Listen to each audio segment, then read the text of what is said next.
Unexamined life is not worth living, Plato says in line 38a of the Apology. How do you examine yourself? What happens when you interrogate yourself? What happens when you begin to call into question your tacit assumptions and unarticulated presuppositions and begin then to become a different kind of person?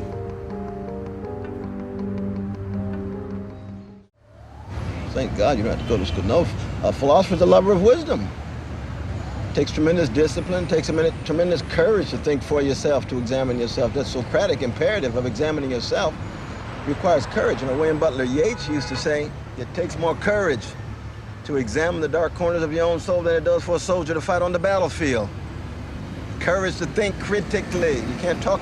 Courage is the enabling virtue for any philosopher, for any human being, I think, in the end. Courage to think, courage to love, courage to hope.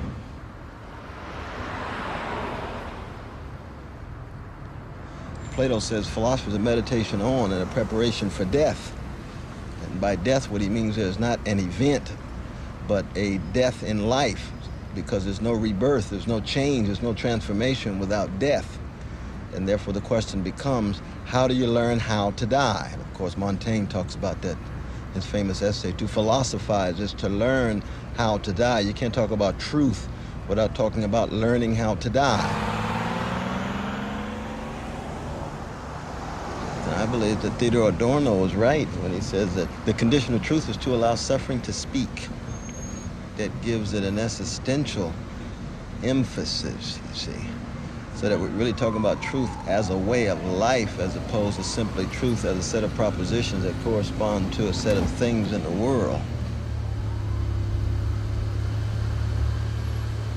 How do you generate an elegance of earned self-togetherness so that you have a stick-to-itness in the face of the catastrophic and the calamitous and the horrendous and the scandalous and the monstrous?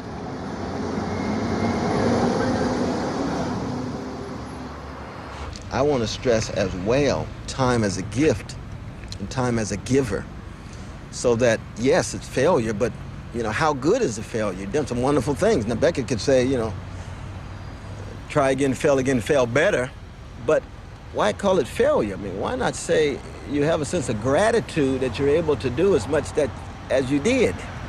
You're able to love as much and think as much and play as much. Why think you needed the whole thing? You see what I mean?